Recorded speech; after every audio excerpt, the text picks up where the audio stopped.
So today we have our first stream in terms of lighting panel. So it's meant to kind of explore different topics in the near future when it comes to lighting, look development, can be color grading, can be very tech heavy because, well, the people on the panels are definitely smarter than me, so we can cover a bit more complicated topic than normally. So that's a good thing. But today we're gonna just have a conversation, get to know each other a little bit, and you are free to ask questions if you want to. There's no limit really, as usual. So let's start with getting some of the people in. Sorab joined, catching me off guard, and Carl as well. Hey, so there's obviously a fourth person missing, which is Nora. That's just basically because there's thunder and lightning and God striking and Thor striking, so she won't be able to attend, unfortunately. But that's okay. Then you have something else to look forward to even on next stream, right? So, Sorab, Carla, how are you doing? Pretty Good. good. How you doing? Good. Ollie? How are you? Well, yeah, I'm good. Did some training today. My routines are getting, back to normal, not being lazy anymore. Because, I went to vacation in December and then I played a lot of games and then I realized I'm not doing anything productive and then except day job. And I was like, okay, I need to get back into routine now. So yeah, that's on good terms right now. How about you two?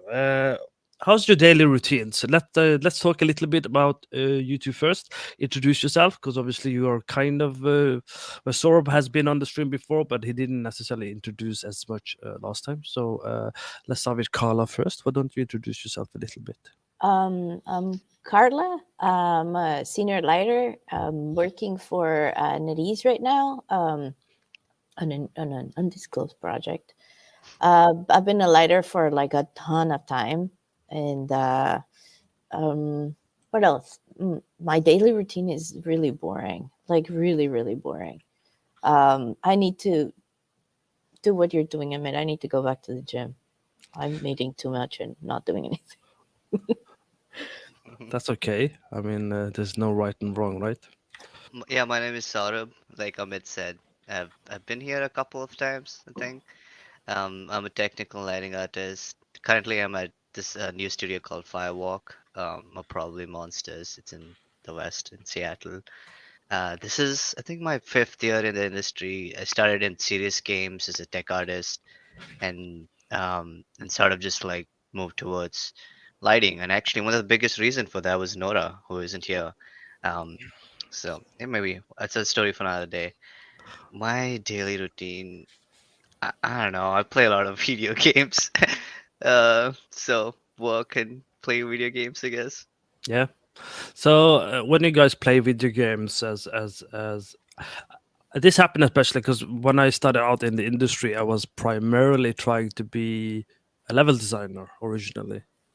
And you play the games, you kind of observe things in the game, and you're like not necessarily always enjoying the game because you're distracted by the things you're learning about whatever you're learning during your education and when you start working.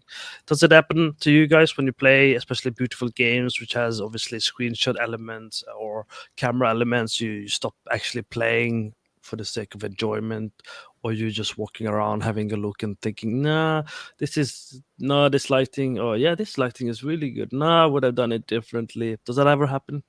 Yeah. Yeah, I was playing a game with the son of my girlfriend's friend. We were playing Spider-Man, and I remember being like, "Oh man, like it still holds up pretty well." Like you look at like I don't know you guys, but I was like looking at the sky. I was like explaining to him like, "Look, that's a texture, that's a part, like things that nobody cares, you know." He was like, "Let me play. I don't care." So I was like, "Okay, shut up." But That yeah. makes sense. Yeah, yeah, I Well, feel the same way too. It's sort of hard to turn off your dev mind too, right? And like for some reason, on the last 3 projects I worked on, I've been pushed towards working on clouds, which is a very deadly thing because now you can step out of the house and I'm just driving and staring at the sky, and this happened for months and months together. Um, but yeah, your dev mind never turns off when you're playing a game. You can't just chill and enjoy. makes You sense. know, y- you know what happens to me if I'm playing a linear game? I used to work for Ubisoft, so they mainly do open world games. And somebody asked me, I was like, "Why doesn't open world games look like linear games?" And I was like, "Because they can't." Try It's to so much make all harder. that data in there, like Oh you my can't do god. it. Yeah, it was like, no, it will never look like that. Maybe one day, I'm sure one day, but I was like, all that data that gets inputted, it will never be like a linear. Right? Yeah, I'm so glad that light maps are still a thing sometimes, even if they're a pain in the ass. But you can't do them on like, open world generally. And I'm just like, oh, give Yeah, me, let me. I think maybe Sorov talked to one of the person. I think it was a student, and they didn't understand that when we say don't light bake in open world, it just normally it means don't light bake the foliages at the very least. And he didn't light bake at all. He skipped all of the light baking because I wasn't clear on what I meant, because he just assumed it meant no light baking whatsoever, and all I meant was you don't light bake at least moving foliages and so on. So that was kind of a funny incident, and it took me like a month before I realized he was struggling and kind of not understanding what I meant. And nothing's working, nothing's looking as I wanted to look. I was like, oh shit, he didn't understand what I said. So that's a good point actually. If you have any questions, any input, or if you want to just join the conversations, let us know. If you have any favorite games that you think are beautiful, please post it in the comments, post it in the chat, and let us know a little bit so we can kind of talk a little bit about it as well as we progress in our conversation. Talking about beautiful games, I was on Twitter and I tweeted, what are some of the most beautiful games people want to play? And Sorab wasn't very useful because he said, you're beautiful. So he didn't provide anything, any context whatsoever. And I'm like, But, oh, thank you. yeah, yay! Finally, some attention, some praise. Oh my god. Good for you. Good for you. Yeah. So, but yeah, a couple of people posted a few things, and I bought a couple of games based on some of the comments. And I'm ashamed to say that some of the games I actually never really got into, because a lot of the games people mentions were originally only on PlayStation, such as Uncharted and God of War. So those I actually never played. My friends used to play it, so when we were like in school and studying, and afterwards we would get together, and they would play it. Like we would sit like four people around the couch, and we would just play it. And when you died, you would then take over the controller, and then you would like keep playing basically. But I would normally just watch, and sometimes I would go back up and study normally. So I didn't actually play it. I just watched people play it basically. And some of the games I was recommended, which I started playing, is God of War, Horizon Zero Dawn, Kena Bridge of Spirits is the one I'm playing actively at the moment. Sinking City, which is like a crime, solving game, has interesting foggy, moody type of lighting. Uncharted, like Sea of Thieves, I'm guessing it's a collection of all of three, probably. Um, and I still go back to Destiny too, because I just like the skies and how things look in Destiny, to be honest. So yeah.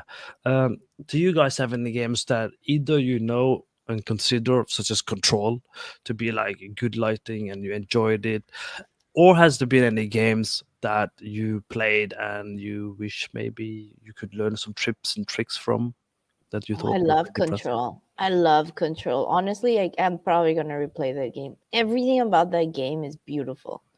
Like, I think that's such a well thought out game, and different from, I don't know. I just loved it, from like the architecture, the brutalist architecture, to like the lighting was like spot on. I don't know. I hope they do another one. I thought that was a beautiful game. It was one of No, my I favorite agree. games, Yeah. and it Um, plays so well. it does. I think it's one of the first games to have any ray tracing features too, if I Mhm. remember right. Um, for me, the game I keep going back to is Mirror's Edge. Oh And yeah, I think that's such a good lighters game. It's because like the geometry and the materials are very clean. The world itself is just like very simple colors, pretty monochromatic, and they use like highlights for just like guiding the play and stuff. So when things like that happen, and your lighting stands out, your colors of your lighting stand out because everything else is pretty monochromatic.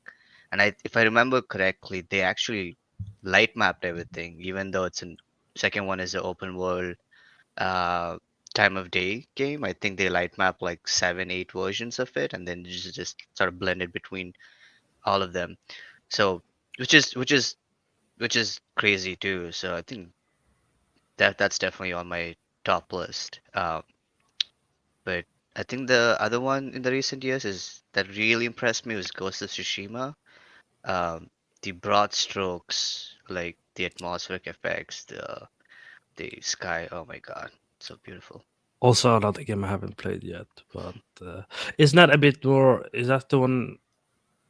Is that a fast-paced version? Or is it, you have to be kind of quick with playing it? Or is that the one that's kind of like slow-paced? Are you talking about Ghost of Tsushima? Yeah, Uh, well, you're a samurai. It can be as fast paced as you want. right. Uh, like you just go around like Killing slicing people. people. Yeah. Just go around killing people, have fun. It looks beautiful, but it's bloody. Yeah, makes sense. No, Best of it's. both. Do you guys have a lot of time? I mean, sort of kind of admittedly plays and relax a bit, but how about you, Carla? Do you have a lot of time to play, or do you I have used other? to play more games. As I was telling like sir before, I used to play more games, but this winter I haven't for some reason. I um I play more games, and I live in Toronto, so the winters are. I'm originally from Mexico, so me and winter we don't get along really well. So I play more games in winter because I don't want to go outside. You're not Um, friend with winter. I can understand that.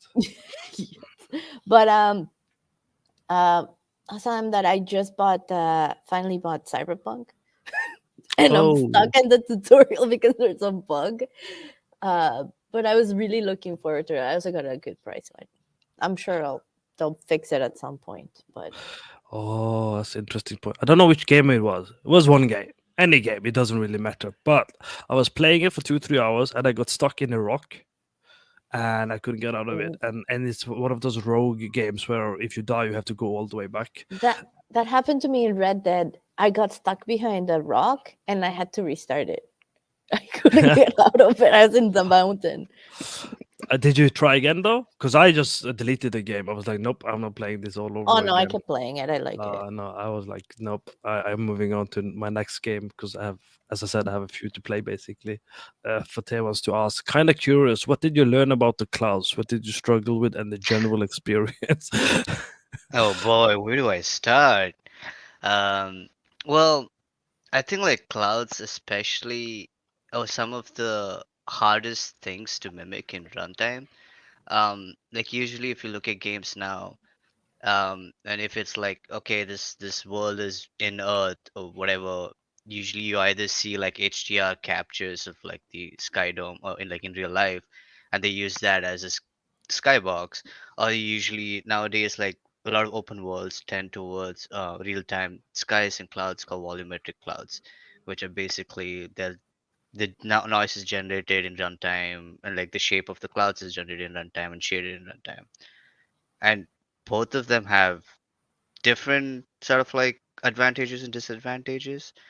But I think like I remember like working when I was on Forza, and we were just like, we need to get clouds, and it has time of day and stuff. So it's like, okay, we don't want to spend 20 gigs on disk capturing different times of day and different types of clouds. So we wanted more like real-time volumetric clouds.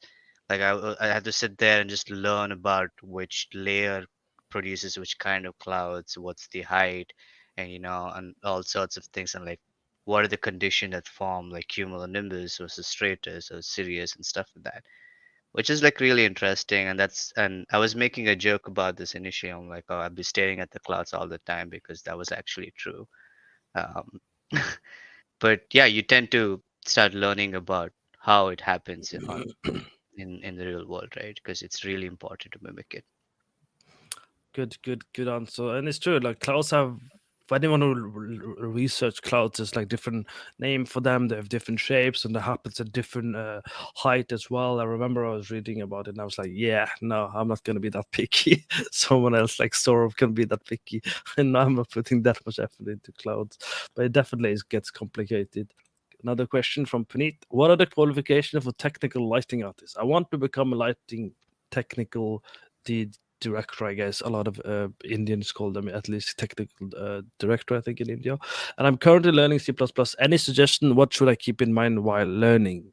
Any of you have any suggestion to answer that? for lighting.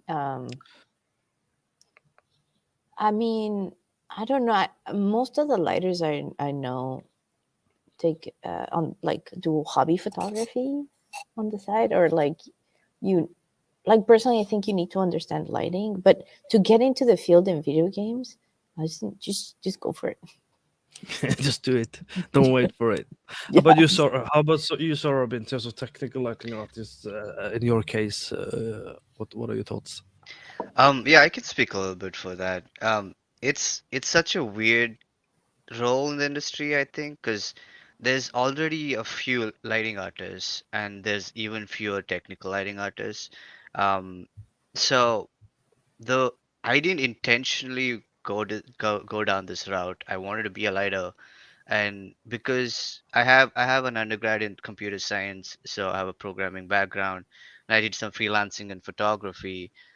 So I had like understanding of, okay, lighting is important in digital media, but also I was really interested in uh, sort of like looking at a frame and understanding how lighting is important, right? So I think my day to day, I can just sort of explain my day to day job, and you can sort of pick up the skills you need from it. Um, I I have two responsibilities. Usually, I'm building tools, writing pipeline stuff and workflows for like 70% of the time, and then I'm lighting for the other 30% of the time. So that's how my split is. And currently, I use a lot of C++, Python, HLSL. It's sort of just like a mixed bag. You just have to pick up things. And if you have a good programming foundation, it's not hard to pick up different languages, especially if you know how to do C++, which is one of the hardest languages. You can easily translate it to C Sharp or Python or HLSL or whatever. So I generally just uh, talk to a lot with my rendering engineers, understand how a frame is like dissected and how it works, and I usually just sort of just like build tools for writers and artists to make their lives easier, and then I use the same tools to light it. That's usually my day to day. I think lighters. I'm not a technical lighter, but lighters in general would come at the end. Well, we don't come at the end. Like in, it's not like a film production. We work, but our finals come to the end. So you get the product kind of like you get a ton of bugs that are not yours. So the more you learn of like every other side of the production will help you throw that potato back at them, because they'll be like, oh, it's lighting. And it could be, for example, for budget, it could be like, it's lighting. And it's not lighting, it's that maybe all the small props cast shadows. If you have a chance to learn other like texturing, modeling, like understand, maybe not fully do it, but like do understand the process that goes into all the production, it will help you debug lighting better at the end. So, and then you go to like a smart technical writer like you and be like, I can't fix it. Can you fix it? You can fix it for me. And unless you're someone who tweets on Twitter and says is sick of lighting coming at the end of a project, and you should definitely hire technical lighting artists at the beginning of a project. You should. Lighting should be He's calling involved me since the out. beginning. I pay attention to everything you tweet. I did want to add one thing though, for Puneet. It was like, if you're like, I don't know where to start. This is like, I don't know what I don't know, which is usually a thing with games, right? Because there's so much, it's a vast sea of knowledge. Um, Unreal is a great place, but I would recommend going through something like a RenderDoc, which is basically like it's a tool that helps you split your frame up into passes and see how Unreal renders every frame from start to finish, right? How each pass is processed, what's the cost, what increases. There's a lot of documentation for it, and you'll be surprised how much you learn from it. And you're like, knowing how a frame is rendered is the most of it, because a lot of the cost comes from lighting. Lighting Yeah. is a huge proponent of how expensive a frame is. So I would definitely try that out. Yeah, RenderDog is, I think, can be complicated too because of the arbitrary values it gives. I had a quite a difficulty. I I think I got into RenderDoc for the first time 2 years ago, actually, because normally I was only using profilers in the engines, and then for Asda's Falls, I wasn't required. I volunteered to learn the RenderDoc because this was only on a graphics programmer. He would then make like a very detailed report of like everything, and it was a bit of a guesswork still for me. It's still a bit of guesswork, kind of estimating, what is the actual framework, what is actually the value, but it's definitely a useful tool and it's free to install and everything. So it's definitely good, I think. Definitely a good idea. I might actually make a tutorial for it in the future now that you remind me about it. I'm trying to multitask. My nephew, who's 8 years old, he's like on Discord going, Fortnite, Fortnite, Fortnite. I'm like, no, not now, not now. So, Luis, hello. My question is, I'm currently looking for a job. How was the journey for you looking for a job being a junior lighting artist? Did it take a long time?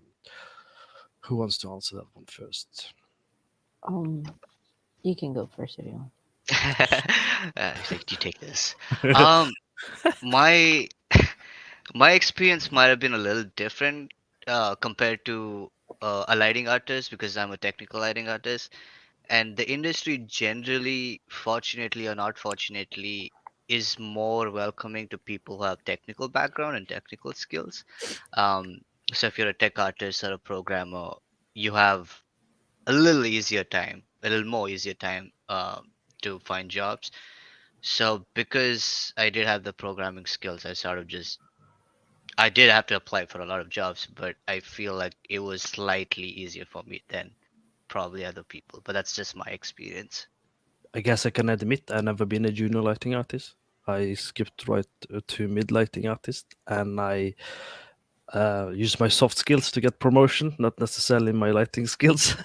So that's how I work my way up to collaboration, teamwork, problem solving, documentation is kind of how I navigate the higher tier of lighting in my case. So I think that's what I teach my lighting artists also a lot.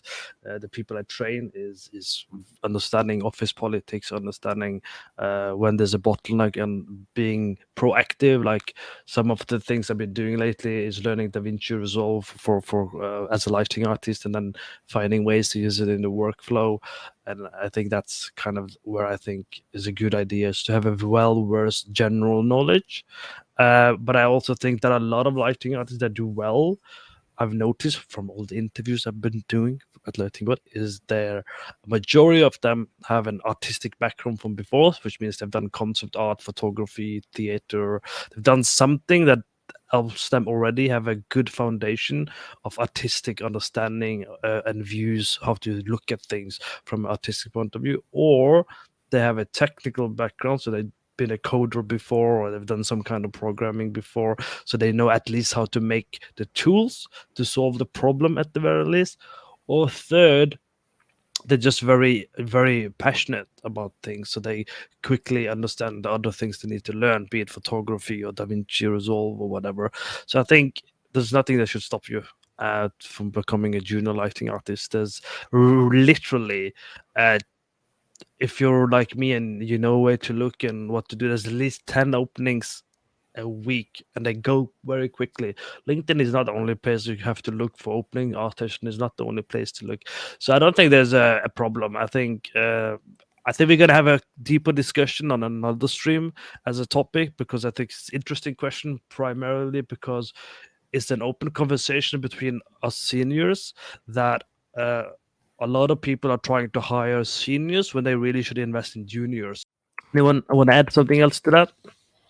I didn't have a technical background. Like my background is in industrial design.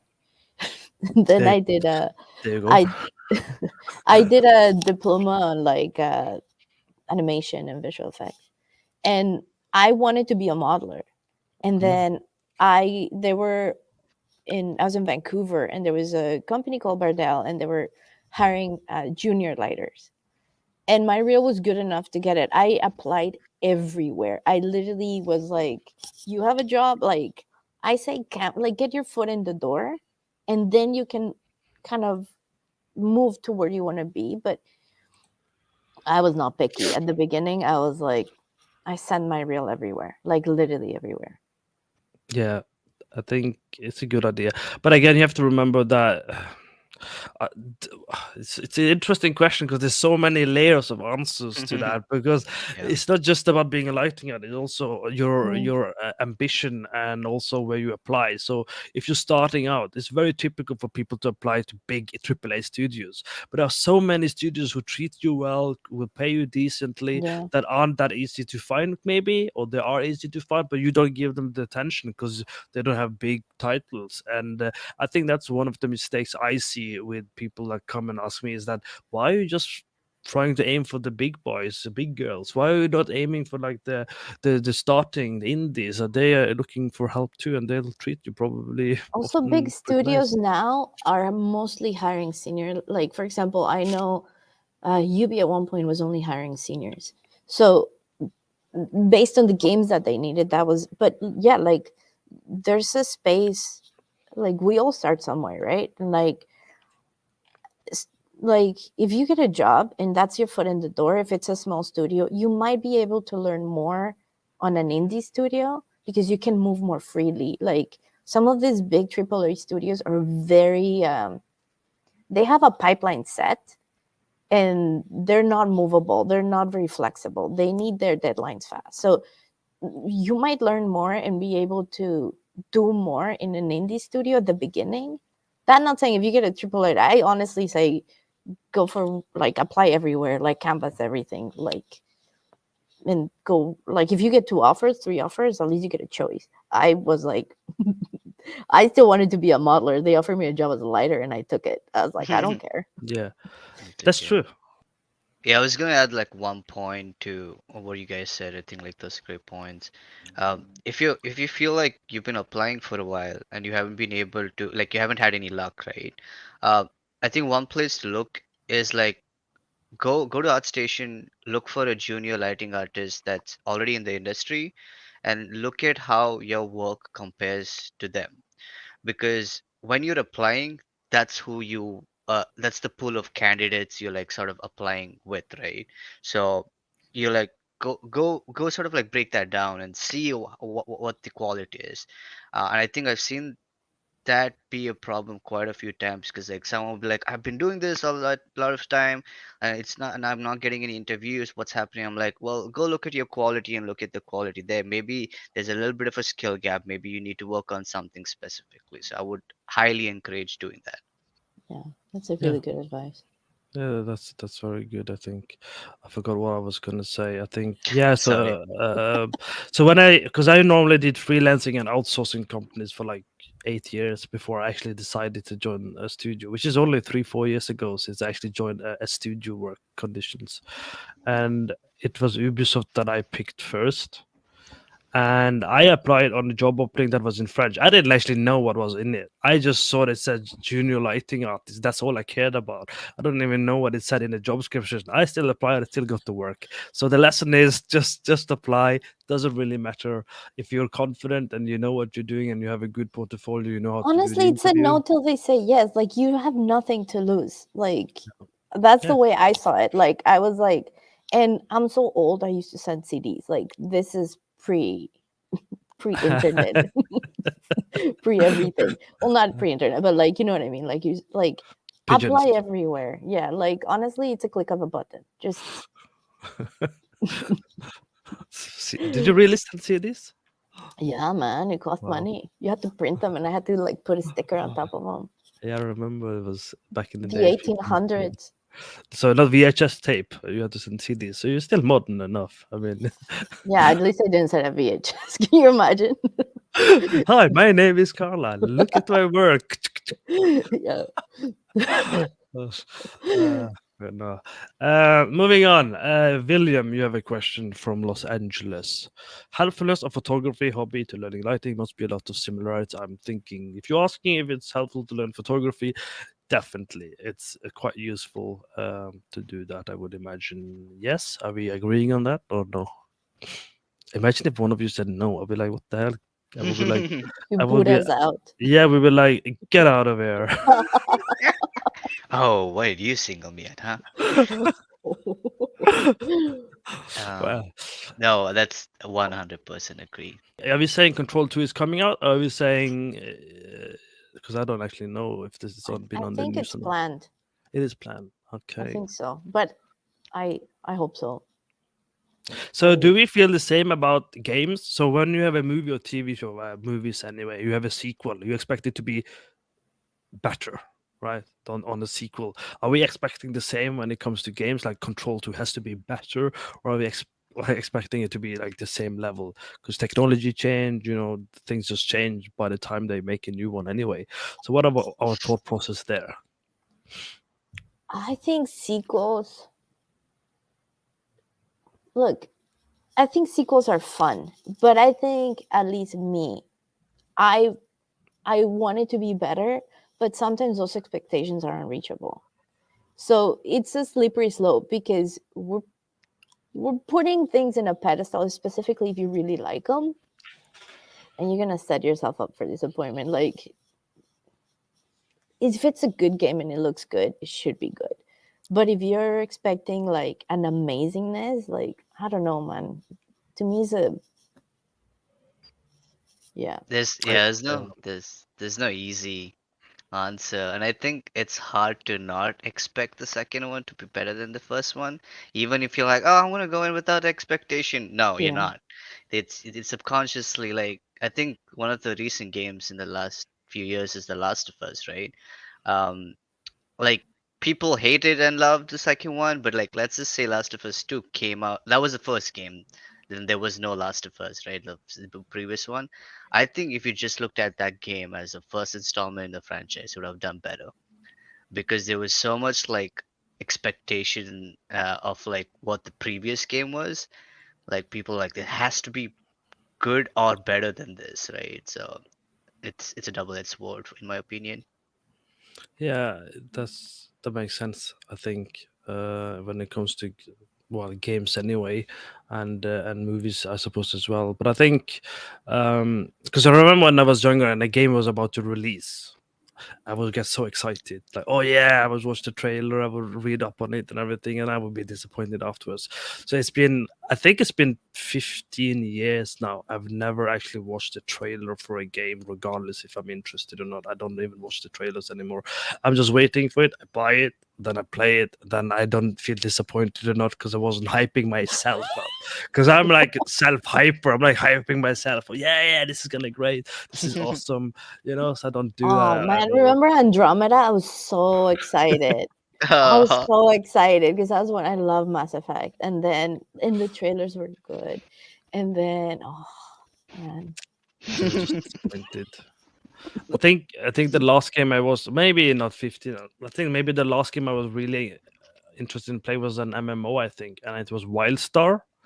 And I was like researching it, and I was playing it. And when it came out, it was okay. And then it closed down after like 4 or 5 years or something of trying to get a higher player base. And after that, I was like, dude, I'm my own marketing agent. I'm hyping them for on myself. It's like they don't even need to watch anything. So now I'm not even watching them. So I have to be careful. So yeah. Muddy, after Assassin's Creed Odyssey, I couldn't enjoy any games like that. Please elaborate. What do you mean? And also, haven't you played? You have to play Control. If you haven't played Control, you shouldn't be on this stream. Any lighting artist needs to play Control. Otherwise, you're banned. Just kidding. Just kidding. With this publicly shaming everyone who hasn't played Control. Igor, hey man, nice to see you. What's your stand on Lumen? Oh, the Lumen question, the never-ending Lumen question. Will there be more projects with it in the future? What are your thoughts on this? Which is interesting, considering we all use different engines at this moment. Let's go for Sora because he's more actively using Oh Unreal. boy, this is I gotta tread carefully here. I gotta pick my words. Um, it's such a hard topic at Nah, work. just be open. We'll just edit out afterwards. Don't worry. Well, I think like what Epic puts out like a lot of times is it's really some of the things are like it's a great revolutionary thing, right? Like I think like when Lumen came out, they're like yes, it does work, but there's a lot of it's like it works with an asterisk, a lot of caveats.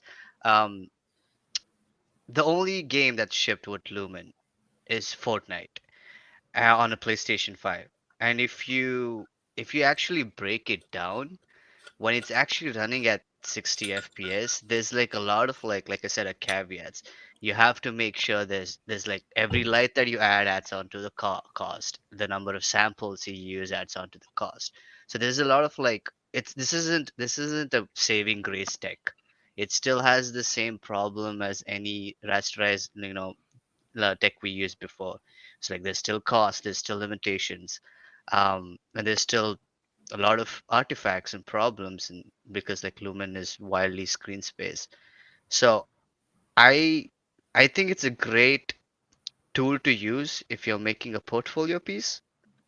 Yeah, Um, but in production, I don't think it's there yet, especially if you're trying to hit 60 FPS in the current gen consoles. it's Lumen is, if you're A starting dream. lighting, it's Unreal is a good full package, and Lumen will give you that if you don't want to start debugging so many things. Like, you can make things look pretty fast. That doesn't mean it's production ready. I think Lumen is gonna be better. I think they're actively working on making it better. But the fact that you have to convert a lot of the geo to nanites, and like I know 5.1 introduced vegetation as well. It needs to be more. I think it needs to become a workhorse and be put through production, and then it might be better. But like, it's, I don't think it is great for, like you said, a portfolio piece. I don't think it's production ready. The other point I want to add is if you're starting out as a junior trying to get into lighting, don't touch Lumen for at least 6 months, because I've noticed like people just stumble upon making something really pretty with Lumen, but what happens when you do that is you skip all the fundamentals of how a lighting like pipeline works. If you're using the conventional light maps or whatever it is, right? Like you start learning the back end, but a lot of stuff like, oh, Lumen reflection takes care of this, like, and you're not understanding what's happening behind the scenes. So I would highly recommend not touching Lumen if you're just starting out, and then learn everything in the pre-Lumen era. Yeah, it's really, really good advice. Which is a good time for me to do a plug-in. You can do lighting mentorship at Lighting Bot, and Saurabh is also one of the guest mentors besides me. We currently have 75% discount, which means you save $1,500 and you still get 6 months of mentorship. So stop by lightingbot.com or message me on Discord, and you can have an opportunity to do exactly that. William, Mirror's Edge, the urban one with sort of white color themes. So he's replying to you, sort of, when you were talking about monochromatic palette, I suppose. So that's kind of what he's. God, that happened to me in Firewatch. He's talking about when we got stuck in the different games. I was many hours in and fell through the wall. Was so annoyed I deleted the game. Yeah, I feel you, man. Some games don't cater for these things. When there's a bug in a single player game and you're stuck and you just have to start over again, it's really annoying for me because, well, I think it's annoying for everyone who is conscious, very conscious at the very least about the time, and you're just trying to go through a game, not even doing the side quest, and then this happens. You're like, nah, bro, it's game over, done. What kind of products can you produce as lighting artist to sell for passive income? Ooh, Um, I have some answers, but I'll let one of you answer first. Well, sorry, Amit, do you want to go first? I talk a lot. I'll shut up. No, no, you're meant to go first. That's why you're here. Keep Um, talking. I can speak for tech side, I guess. I've I I've sold a couple of tools passively, and one of them was like a weather system, uh, dynamic time of day sort of thing. So it's like if you're a technical RT sort of person, I think there's a lot of stuff. And I also remember I have a PBR validation tool too. So there's a lot of like pipeline and workflow stuff you can put up on Epic Marketplace, and they make it really easy to um, sell it. But remember when you put out a tool as to customers, you're always, and if people can rate it and comment on it, you need to make sure that you provide the best quality you can, because that, yeah, that's definitely a thing. But you can do that, I guess, as a lighting artist. Yeah, or you can do like me, make courses, tutorials, mentorship. I mean, you don't need to be technical to make passive income as any artist, to be honest. Um, so yeah, there are many ways to make money if you want to make passive income, but it depends on your commitment as well. Because if you do tools like lighting rigs, technical things, expect that you have to update it if you're paying attention on how quickly, for example, Unreal is updating their versions. It does mean it might break, which means you get complaints, which means there's a follow-up. So when you think passive income, there's no such thing as passive income. You always have to maintain, and there's a certain responsibility if you are if you care about your reputation long term, because these things, they stack up over time if you get a lot of bad reviews or people are unhappy. So you definitely want to keep that in mind, I think. I'm just skipping everything that's not the question. Here's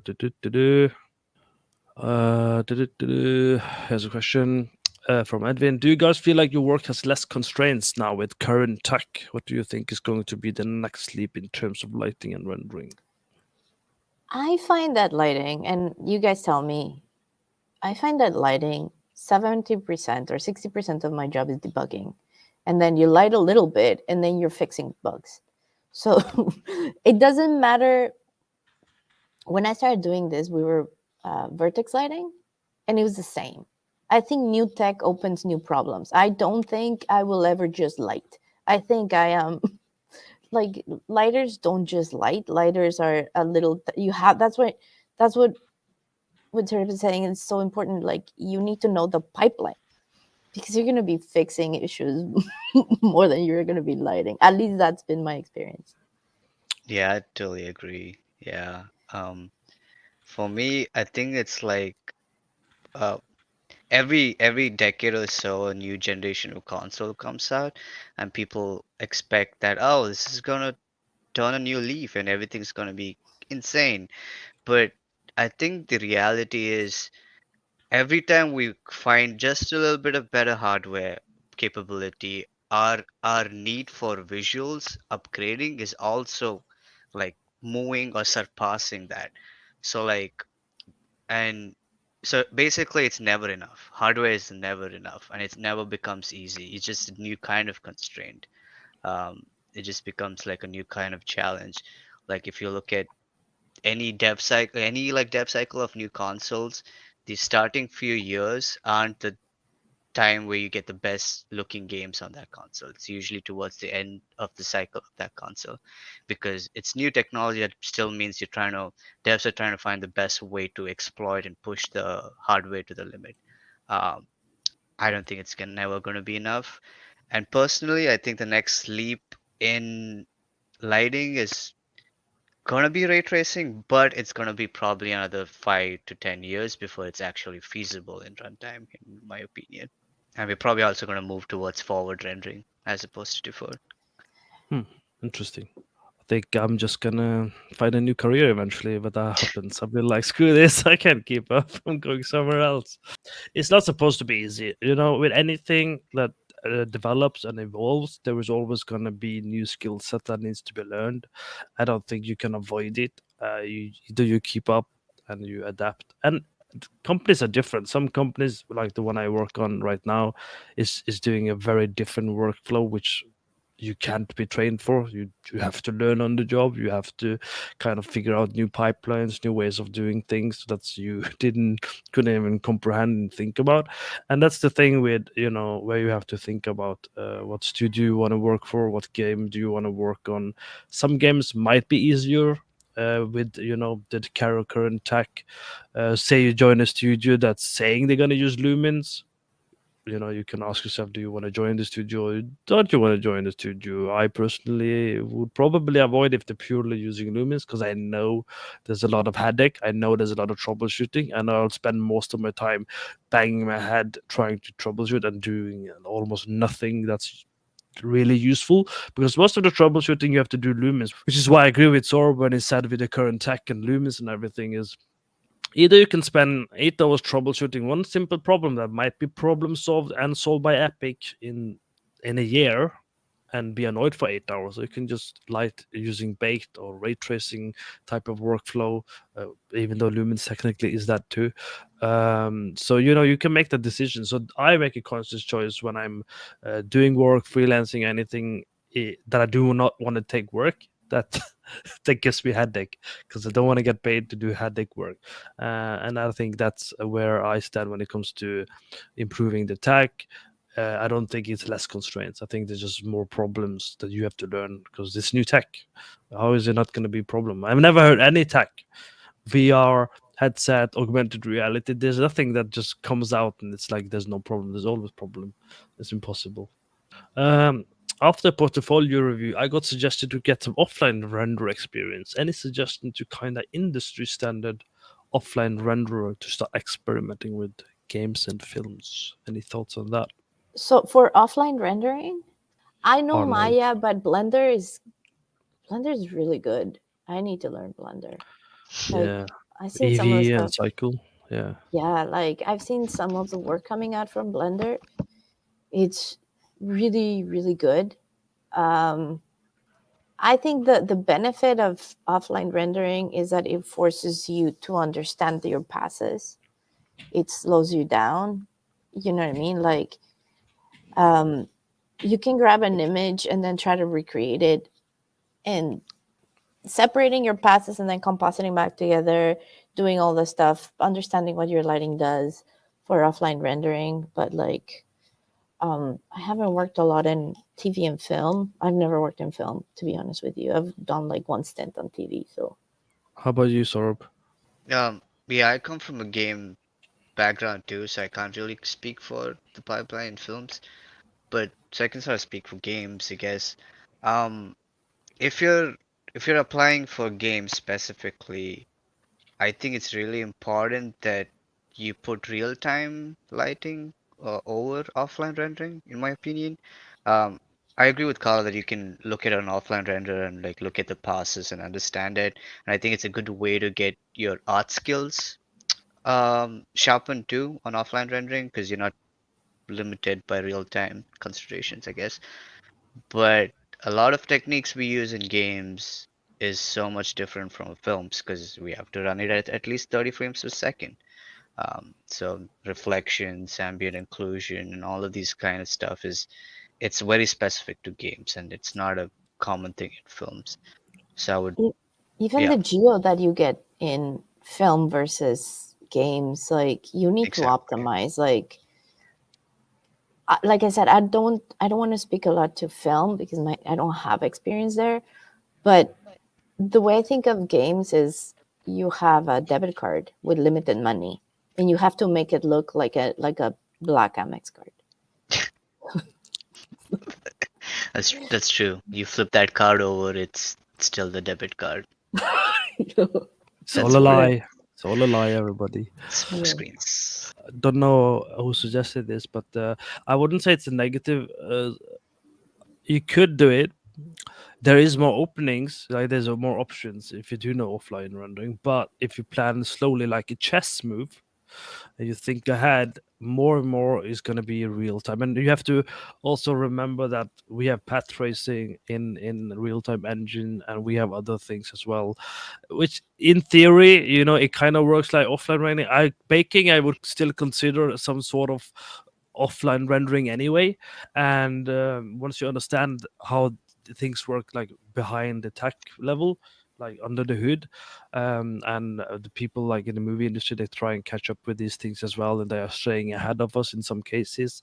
I would probably, if you insist, I would probably look into Katana, which is the industry workflow when it comes to offline type of workflow as part of compositing and these things, which is designed specifically for these kind of things in movies. But other than that, I would also advise to stick to one workflow or one path. because there's a lot to learn. There's a lot of tools to learn, and there's a lot of problem solving. You can't really get expert at the tech level if you try distribute your focus first of all, and you really want to be good at one thing and showing you can understand fundamental lighting. And if you have the right person reviewing your work, they should be able to focus on the fact that do you know lighting regardless of tool, and then they'll probably train you. Often in a lot of the companies, they will make sure you get the necessary training. Most studios use their own engines anyway, so like if you can come from like Unreal or Unity, and they'll be like, oh, okay, like you're gonna, like if you go into games, you're gonna have to learn a ton of engines. Like Definitely. Yeah, I agree with that. And I think that's why it's important to know the fundamentals of lighting because that skill transfers everywhere. It doesn't matter if it's offline, Unreal, in-house engine. If you have a metal that you're lighting in Maya versus Unreal versus Blender, it's all going to behave the same way because lighting in real world is lighting. That's what we're trying to mimic. So Yeah. So yeah, that's definitely the thing, and yeah, I think it's an interesting question, and I will answer also this, or I will. It's a challenge to people because when you ask these specific questions, it's also important, I think, to remember that there's more to this technology. Because essentially you're not really learning a tool. You're learning how to understand value, shape, and form. Really. So, in theory, and not everyone probably would agree to it, but a painter to me is still a lighting artist, but their tool set is painting. A photographer can still be a lighting artist, but their tool set is photography. That's why if you learn all of these tools, you can see behind me, there are some of my paintings at the back there. It really helps a lot in kind of understanding the principles, and then the tools are just the tools to kind of figure out what's the path ahead. What does the job require? What studio do you want to work on? That's also kind of important. What do you want to do? Rather than always chasing where the money is, ask yourself, reflect over the fact that what is it do you actually want to do?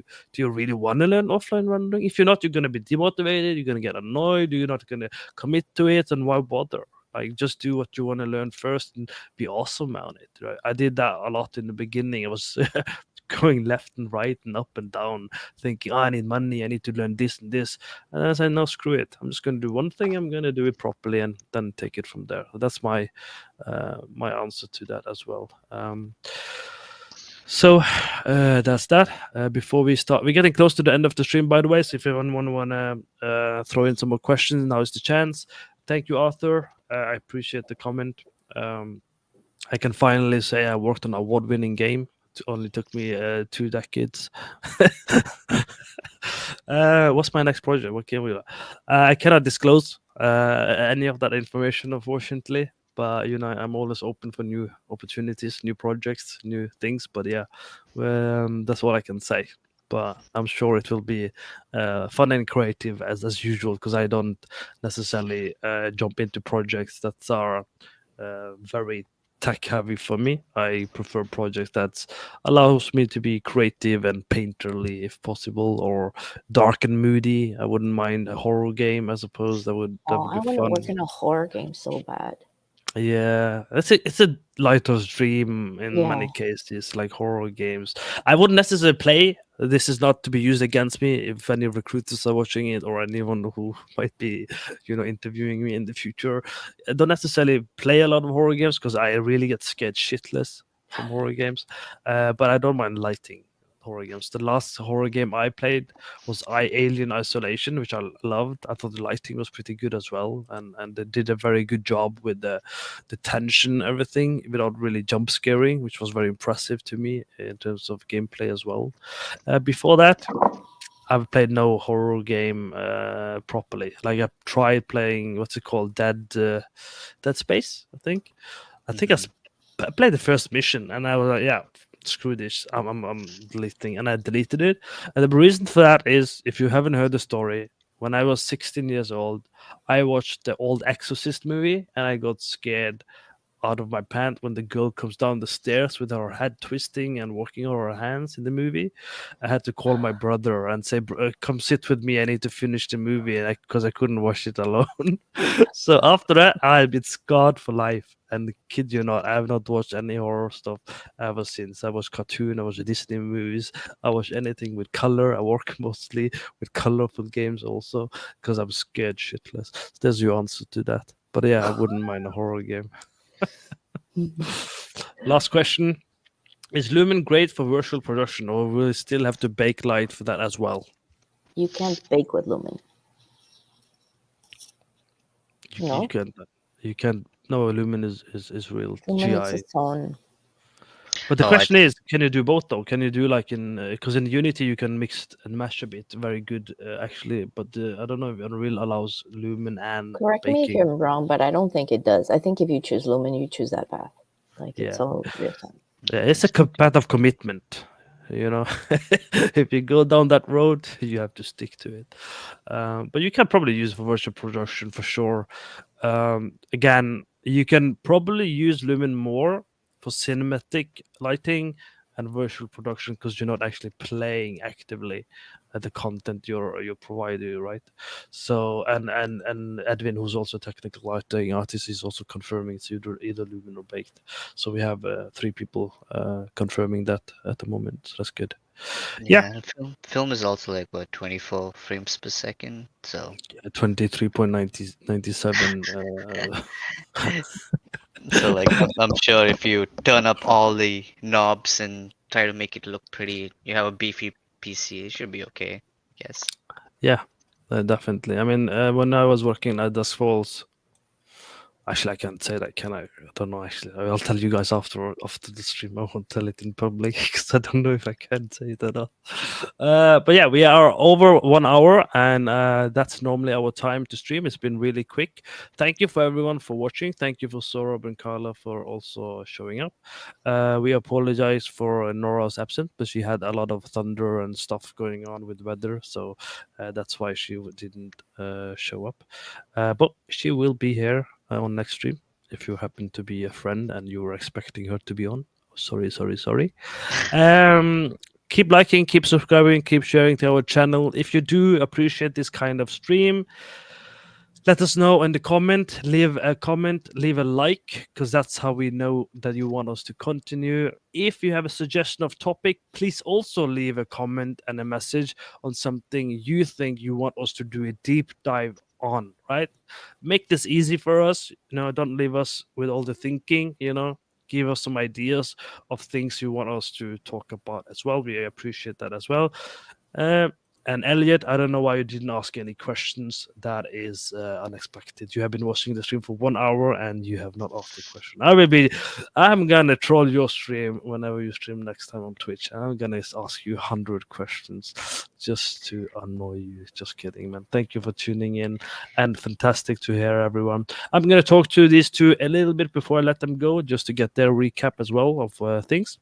So yeah, thanks for watching. Have a great day, great weekend. We love you all. Bye-bye. Tada. Toodles.